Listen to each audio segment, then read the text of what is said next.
আপনাদের এলাকায় এসব না থাকতে পারে, এদের থেকে সচেতন থাকতে হবে। একটা গোষ্ঠী বাংলাদেশকে একেবারে ধ্বংসের অতল গহ্বরে নিমজ্জিত করে তারা পালিয়ে চলে গেছে।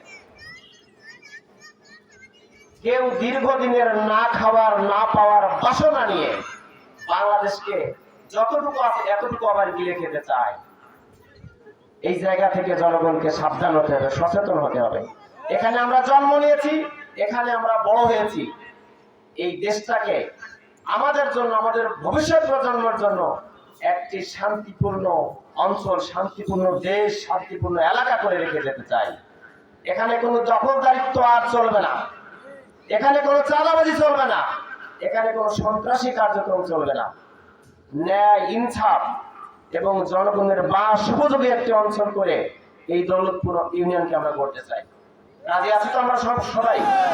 আলহামদুলিল্লাহ, আল্লাহ আমাদের কবুল করুক। সম্মানিত ভাইয়েরা, ইসলামী আন্দোলনের উপরে যে নির্মম অত্যাচার, যে নির্যাতন এই 15 বছর যাবত হয়েছে জামাত ইসলামী এবং ইসলামী ছাত্র শিবিরের উপর, এরকম কোন নির্যাতন বাংলাদেশের অন্য কারোর উপর হয়েছে? হয়েছে? সর্বোচ্চ নির্যাতন আমাদের উপরে হয়েছে। আমাদের আমিরে জামাতের সিদ্ধান্ত অনুযায়ী আমরা সব ক্ষমা করে দিয়েছি, আলহামদুলিল্লাহ। আমরা যদি ক্ষমা করে দিতে পারি, বাকিরা কেন পারবে না? তবে সুনির্দিষ্ট যারা অপরাধ করেছে তাদেরকে আমরা আইনের আওতায় নিয়ে আসবো ইনশাআল্লাহ। আইন আমরা হাতে তুলে নিব না। বাকি যে জনগণ আছে, আমাদের সাদিকুর রহমান ভাই বলেছেন, বিগত সরকারের মতো আমরা রাজাকার মুক্তিযুদ্ধের ট্যাগ দিয়ে দেশকে আমরা ডিভাইডেশন করব না। এই অঞ্চলে আমরা যারা আছি, দল বেদল, ধর্ম বর্ণ সবাই মিলেমিশে আমরা অঞ্চলটাকে গড়বো, দেশটাকে গড়বো ইনশাআল্লাহ। এই মানসিকতা নিয়ে এইরকম একটি অবস্থানে আমরা এই দেশটাকে, এই অঞ্চলটাকে আমরা গড়ে তুলবো। এই তৌফিক আমরা আল্লাহ তাআলার কাছে কামনা করব।